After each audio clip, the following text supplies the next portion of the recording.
नमस्कार आप सभी किसान भाइयों को। मैं हूं आशीष मौर्य और आप सभी लोग मेरे YouTube चैनल आशीष मौर्य ऑफिशियल से जुड़े हुए हैं। इसके लिए आप सभी को एक बार पुनः धन्यवाद। आप सभी लोग मेरे YouTube चैनल पे आज देख रहे हैं धान की फसल से संबंधित बहुत ही महत्वपूर्ण जानकारी।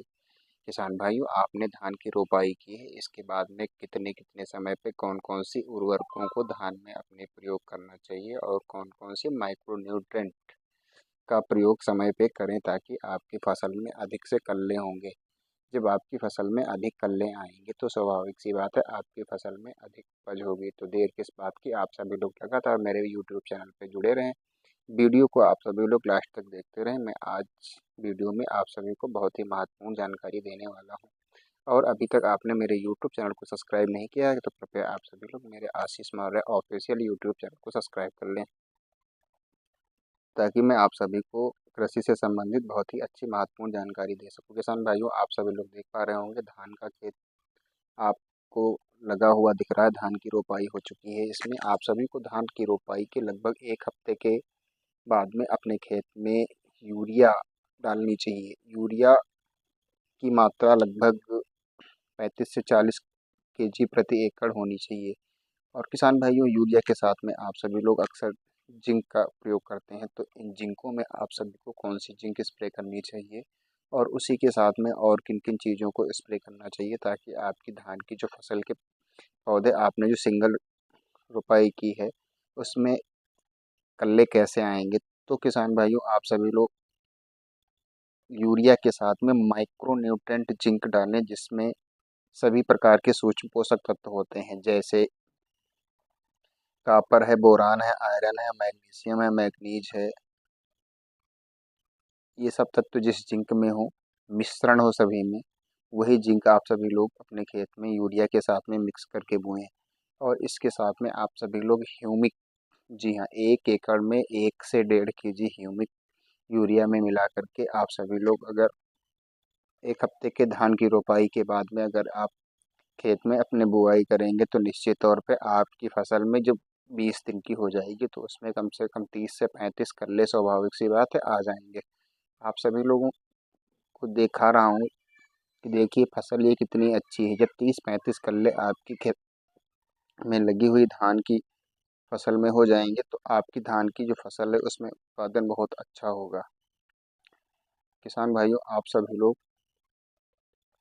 दूसरी यूरिया की बुआई 20 से 25 दिन की जब आप हो जाए तो उसके साथ में यूरिया के साथ में एक बार पुनः अगर आप ह्यूमिक का स्प्रे कर देंगे तो आपकी फसल में बहुत से कल्ले आ जाएंगे।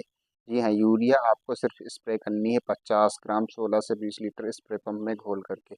इसी के साथ में आपको 50 ग्राम ह्यूमिक एसिड को घोल करके दोनों को एक साथ मिक्स करके अगर आप स्प्रे कर देंगे आप अपनी फसल में, तो निश्चित तौर पे नाइट्रोजन की आपकी फसल में पूर्ति हो जाएगी। और इसी के साथ साथ ह्यूमिक के माध्यम से आपकी फसल में जो हल्का पीलापन होगा वह भी हरा हो जाएगा और उसी के साथ में आपके कल्ले बहुत अच्छे हो जाएंगे और जड़ का विकास जो आपके धान के पौधे हैं उनका बहुत अच्छा हो जाएगा। तो देर किस बात की, अपनाएं आप सभी लोग यही तरीका और कम लागत में अधिक उत्पादन करें अपने धान का। ये देख लीजिए धान कितना अच्छा है। जितनी मात्रा में आप अपने खेत में ह्यूमिक का स्प्रे करेंगे उतने ही अच्छा आपका पौधे का विकास होगा। यूरिया आप ज़मीन से 20 से 25 दिन के बाद में इसी के साथ ह्यूमिक को भी मिला करके आप अपने खेत में बुआई कर सकते हैं।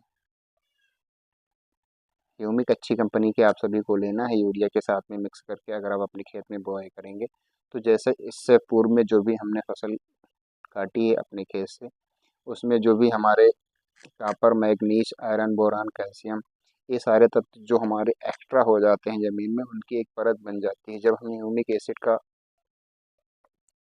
ज़मीन में बुआई करते हैं तो वह सारी जो ज़मीन हमारी है जो परत बन गई थी उसको घोल देती है। तो जो हमारे सूक्ष्म पोषक तत्व ज़मीन में परत के रूप में बने हुए हैं, जिसको हमारे पौधे नहीं ले पाते हैं, हमारे पौधे की जो जड़ें हैं वह अच्छी तरीके से उनका उपयोग नहीं कर पाते हैं, भोजन नहीं बना पाती हैं। जो हम ह्यूमिक एसिड का अपने खेत में उपयोग करते हैं तो वह जो परत होती है वह घुल जाती है और पौधे की जड़ें अच्छी तरीके से विकसित हो जाती हैं।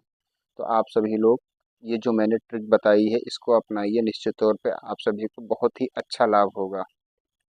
आप सभी को मेरे द्वारा दी गई जानकारी कैसी लगी कृपया कमेंट बॉक्स में बताएं। और अभी तक आपने मेरे यूट्यूब चैनल को सब्सक्राइब नहीं किया है तो कृपया सब्सक्राइब कर लें। लास्ट तक आपने मेरे वीडियो को देखा, इसके लिए आप सभी को बहुत बहुत धन्यवाद। फिर मिलेंगे अगले वीडियो में, तब तक के लिए नमस्ते। आप सभी लोग लगातार मेरे यूट्यूब चैनल पे जो भी मैं वीडियो अपलोड करता रहूं उनको आप कंटिन्यू देखते रहें, ताकि मेरे द्वारा बहुत ही महत्वपूर्ण जानकारियां जो आप सभी को दी जाती हैं, उन जानकारियों से आप सभी लोग अगर अपने खेत में लगी हुई फसलों में सही से उपयोग करेंगे तो निश्चित तौर पे आपकी फसल में कम लागत में बहुत ही अच्छा मुनाफा होगा।